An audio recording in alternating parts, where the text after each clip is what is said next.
We can also use limits to analyze end behavior. So when we say end behavior, we're talking about what happens as x gets larger and larger and larger and larger. Or in the opposite direction, it's going more and more and more and more negative.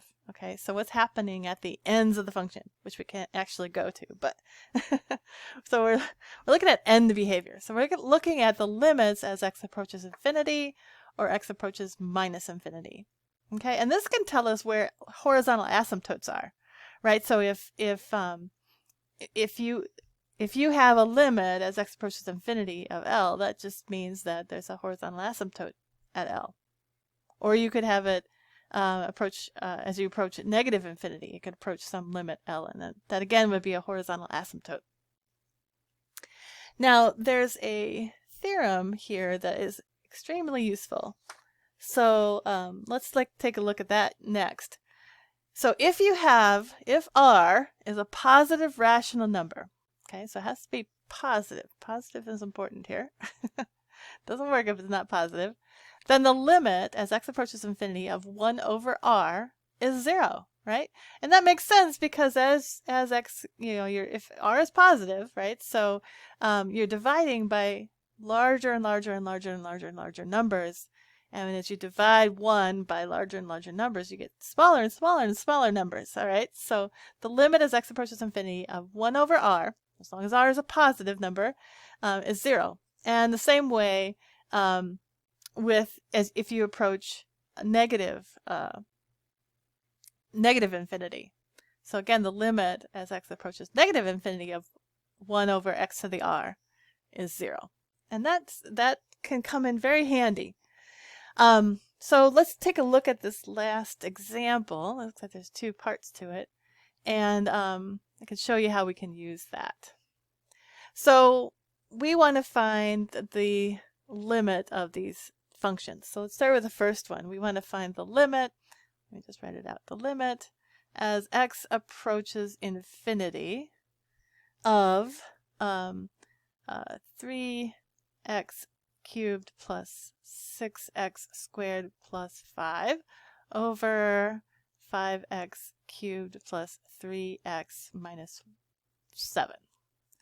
Now, the key to using this theorem is to divide the numerator and denominator by the highest power of x in the denominator. So let's do that now.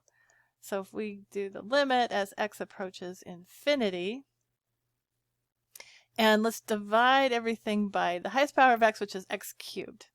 Okay, so we're going to get 3x cubed over x cubed, which is just 3.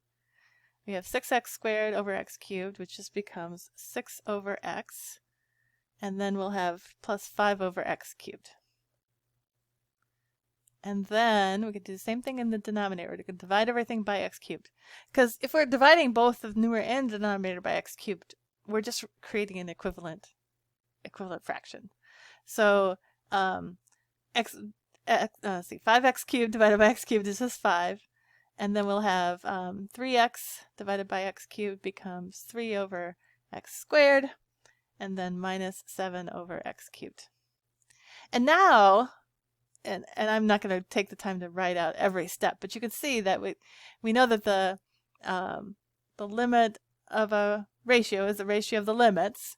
And so you can see, and then of course we have the sums in the numerator and denominator here. So you can see that all of these terms that have an x in the denominator just become the limit as x goes to infinity of something over a power of x. So that allows us to apply that theorem that I just talked about. So all of these things I just circled are going to go to 0, and so the limit is just going to be 3/5. Now the same thing is going to happen if I take the limit, I'll just write it, limit as x goes to minus infinity. Right? I would do the same operation, so I'm just going to write f of x. It's also going to be equal to 3/5, right? Because all of these terms that I circled are going to go to 0, and we're left with 3/5. Okay? So let's try another one. You can pause the video at this point if you want to and just try it on your own. And then you can come back and then I'll go through it, or you can keep the, you can continue watching now if you want to. But that's pretty straightforward. We're just going to take the limit as x approaches infinity, and I'm going to divide everything by the highest power of x in the denominator, right? So I divide x by x squared, and I'm going to get basically 1 over x. And then minus 4 over x squared.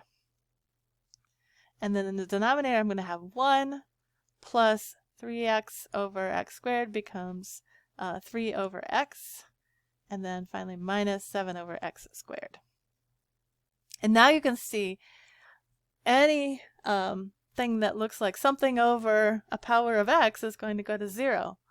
So, this is going to go to 0, this is going to go to 0, this is going to go to 0, this is going to go to 0. So I end up with 0 over 1.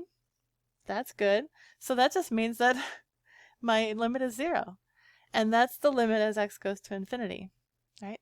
And again, the same thing happens if I take the limit as x goes to minus infinity, right? I would do the same manipulations I did up here, and you can see all those circled terms. I'm just going to write f of x would go to 0, and I just end up with 0 over 1, which is 0. All right, I think that's it. And you can go on to the discussion questions, and I will see you in class.